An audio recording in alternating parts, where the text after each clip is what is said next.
I've been asked to talk to you today about an essay that I wrote for the New York Times last year, which went under a rather dramatic heading.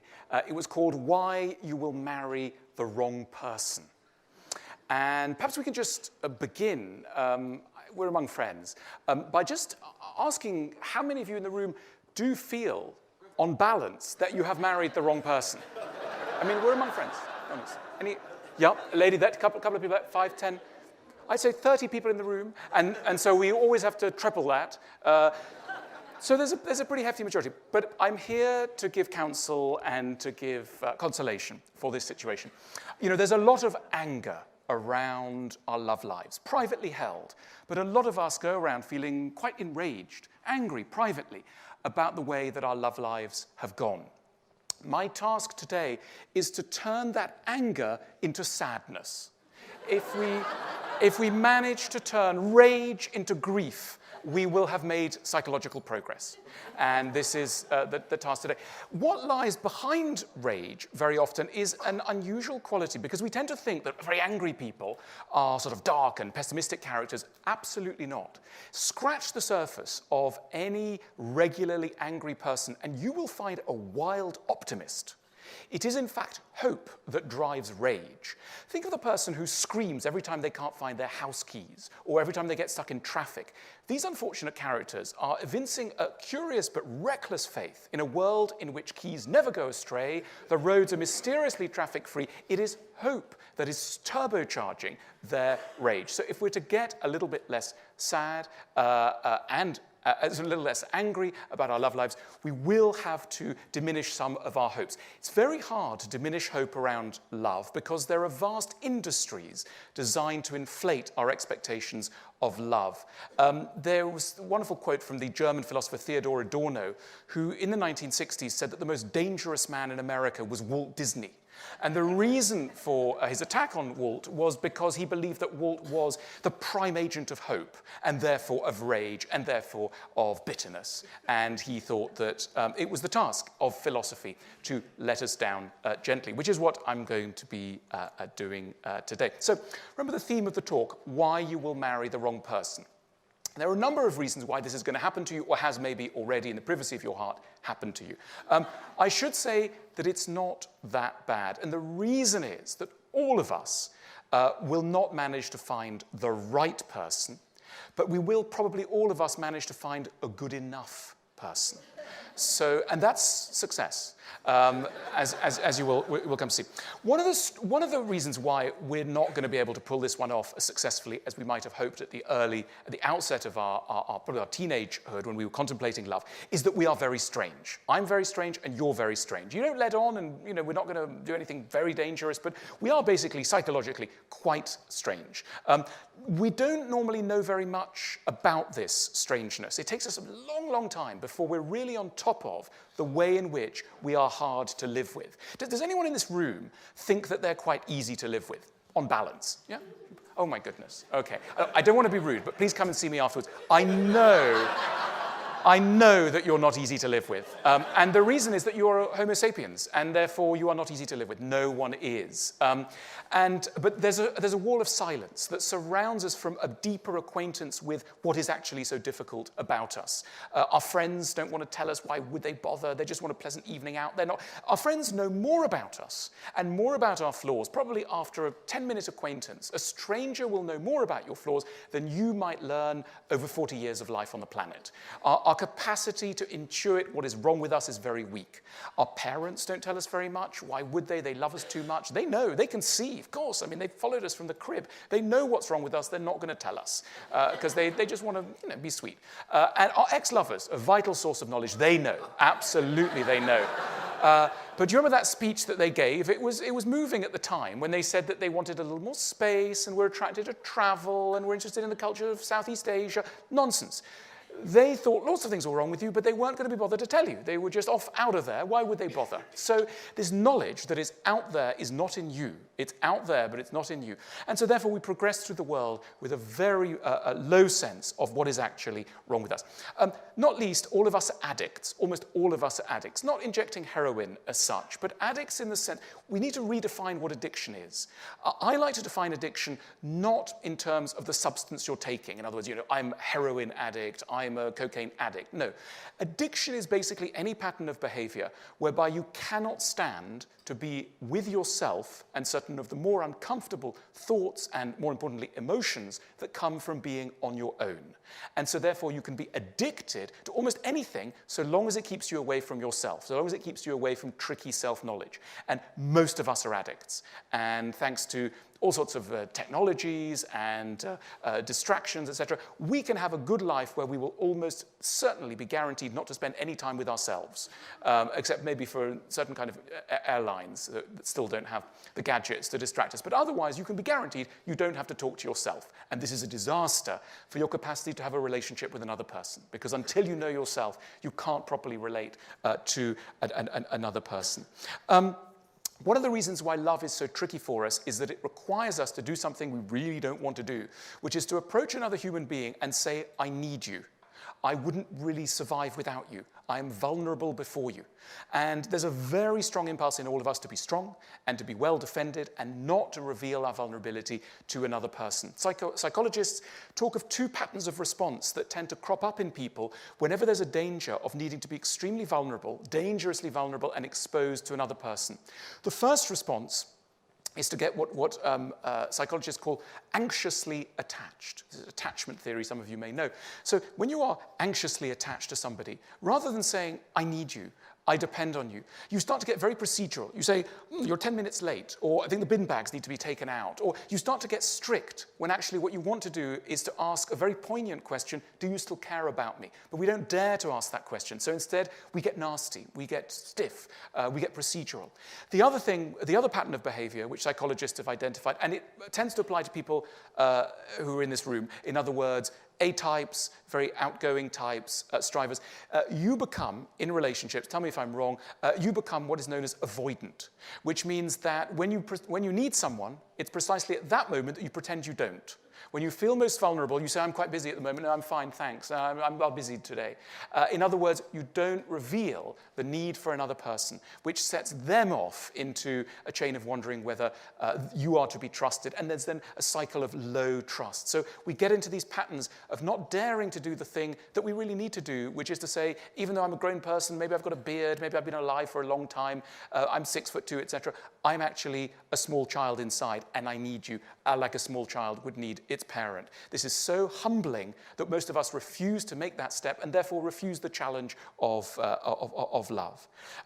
In short, we don't know very much how to love. And it sounds very odd, because imagine if somebody said to you, look, all of us probably in this room would probably need to go to a school of love. We think, what, a school of love? Love is just an instinct. No, it's not. It's a skill, and it's a skill that needs to be learned, and it's a skill that our society refuses to consider as a skill. We are meant to always just follow our feelings. If you keep following your feelings, you will almost certainly make a big mistake in your life. What is love? Ultimately, love, I believe, is something, first of all, there's a distinction between loving and being loved. We all start off in life by knowing a lot about being loved. Being loved is the fun bit. That's when somebody brings you something on a tray and asks you how your day at school went, etc. And we grow up thinking that that is what's going to happen in an adult relationship. We can be forgiven for that. It's an understandable mistake, but it's a very tragic mistake, and it leads us not to pay attention to the other side of the equation, which is to love. And what does it really mean to love? To love, ultimately, is to have the willingness to interpret someone's, on the surface, not very appealing behavior in order to find more benevolent reasons why it may be unfolding. In other words, to love someone is to apply charity and generosity of interpretation. Most of us are in dire need of love, because actually we need to have some slack cut for us, because our behavior is often so tricky that if we don't do this, we wouldn't get through any kind of relationship. But we're not used to thinking that that is the core of what love is. The core of what love is the willingness to interpret another's behavior. what we tend to be very bad at is recognizing that anyone that we can love is going to be a perplexing mixture of the good and the bad. There's a wonderful psychoanalyst called Melanie Klein, who was active in the 50s and 60s, originally from Vienna, active in North London, studying how children learned about relationships from the parental situation. And she came up with a very fascinating analysis. She argued that when children are small, very small, they don't really realize that a parent is one character. They actually do what she calls split a parent into a good parent and a bad parent. And so this is when a baby is really at infant stage. So what you do is you split into the good mother and the bad mother. And it takes a long, long time. Melanie Klein thought it might be until you're 4, until you actually realize that the good and the bad mother are one person, and you become ambivalent. In other words, you become able to hate someone and really go off them, and at the same time also love them, and you're able not to run away from that situation. You're able to say, I love someone and hate them, and that's okay. And Melanie Klein thought this is an immense psychological achievement when we can no longer merely divide people into absolutely brilliant, perfect, marvelous, and hateful, let me down, disappointed me. Everyone who we love is going to disappoint us. We start off with idealization, and we end up often with denigration. The person goes from being absolutely marvelous to being absolutely terrible.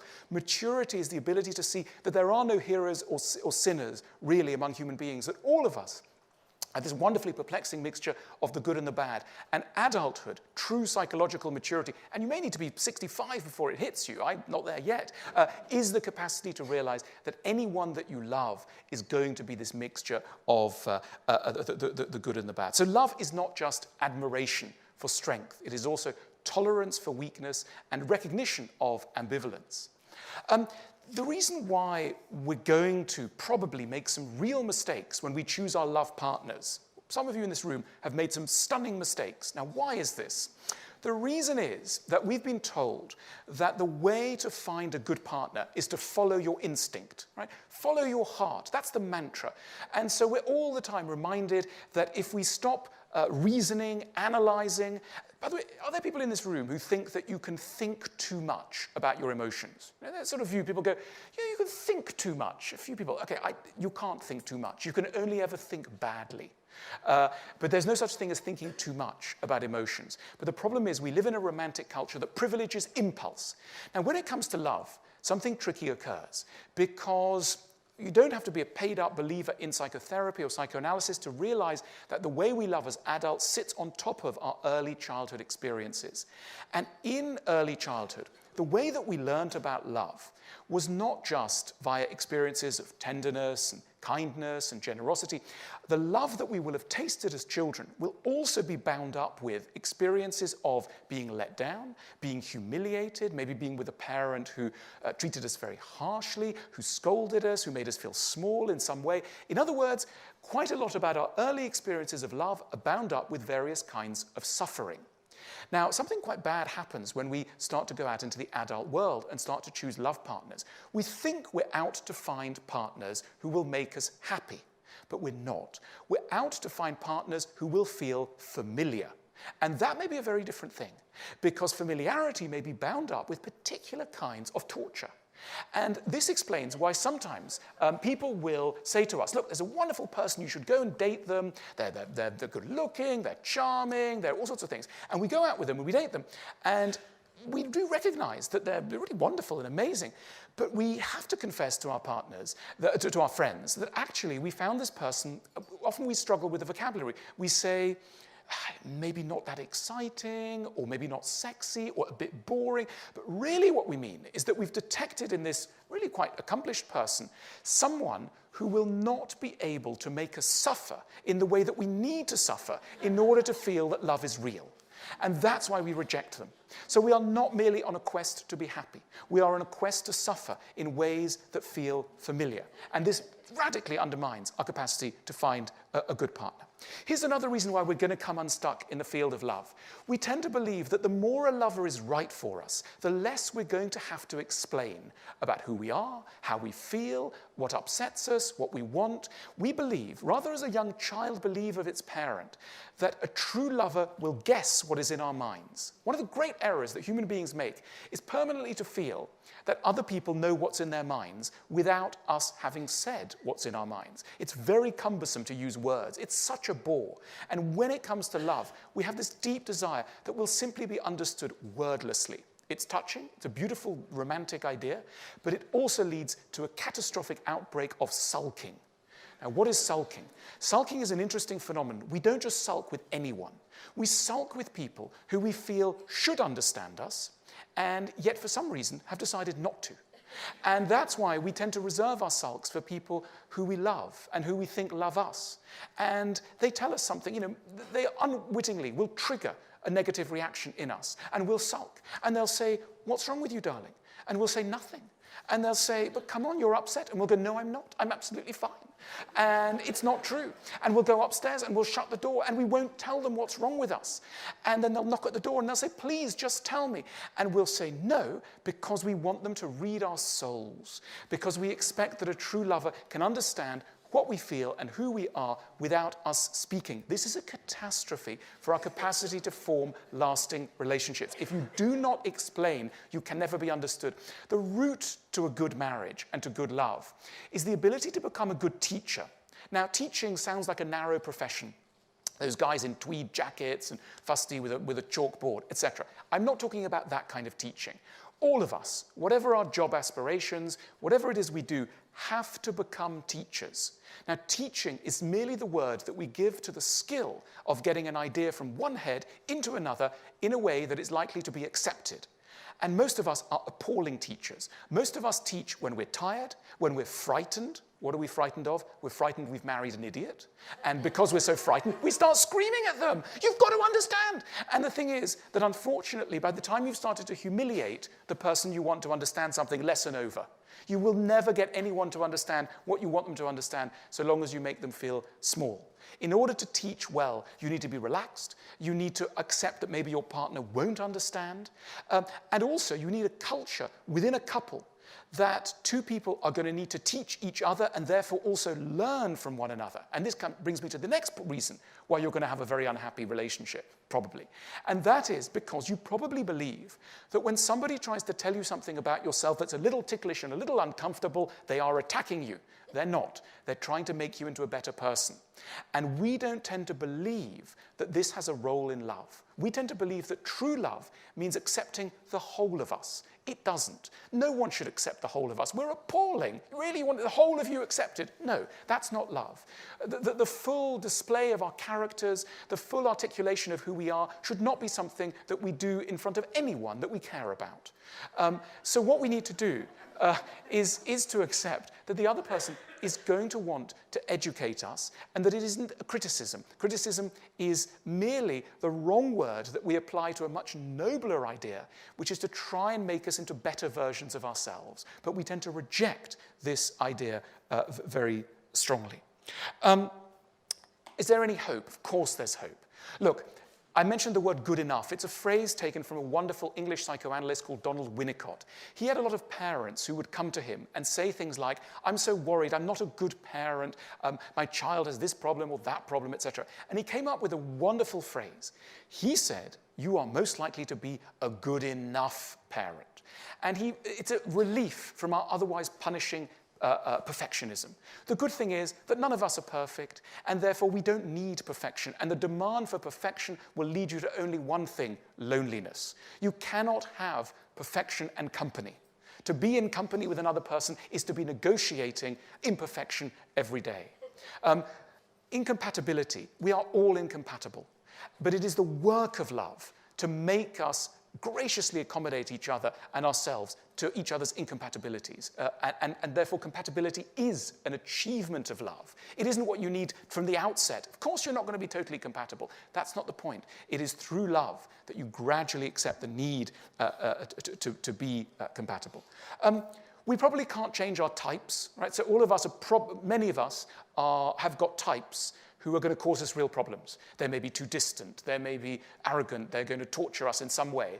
Now, friends casually say to us, chuck them, get out the relationship, etc., right? No, I don't, we're realists here at Google, and I'm giving you realistic advice. You're not going to manage to change your type. Let's get that for granted. What you can do, and this is a big achievement, is to change how you characteristically respond to your tricky type. Most of us have formed the way that we respond to tricky types in early childhood. So we had a distant parent, we've now chosen a distant lover. When we were very young, we responded to that distant parent by attention-seeking. We rattled and banged. And now we're adults, we rattle and bang in our own way. And we think that's going to help. It doesn't. It creates a cycle that's going to be a vicious cycle that's not going to get us anywhere. It is open to us at any time to have a more mature response to the challenges that the types of people we're attracted to are going to pose for us. And that is an immense step forward, an immense achievement.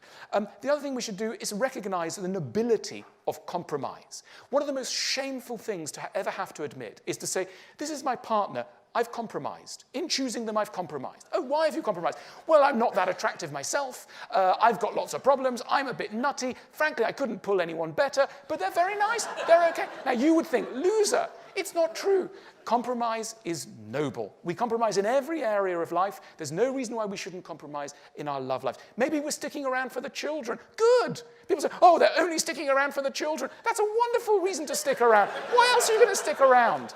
Okay, so let's look a bit more benevolently at the art of compromise. It's a massive achievement in love. I'm going to end with a quote from one of my favorite philosophers, Danish 19th century, very gloomy philosopher called Kierkegaard. And Kierkegaard, in his book, Either Or, had a wonderful outburst where he basically said, of course, you're going to marry the wrong person and make the wrong decisions in a whole row of areas. And the reason you're going to do this is that you're human. Therefore, do not berate yourself for doing what humans do. This is what he says. Marry and you will regret it. Don't marry, you will also regret it. Marry or don't marry, you will regret it either way. Laugh at the world's foolishness, you'll regret it. Weep over it, you'll regret that too. Laugh at the world's foolishness or weep over it, you will regret both. Hang yourself, you will regret it. Don't hang yourself, you will regret that too. Hang yourself or don't hang yourself, you will regret it either way. Whether you hang yourself or don't hang yourself, you will regret both. This, gentlemen, is the essence of all philosophy. Thank you very much.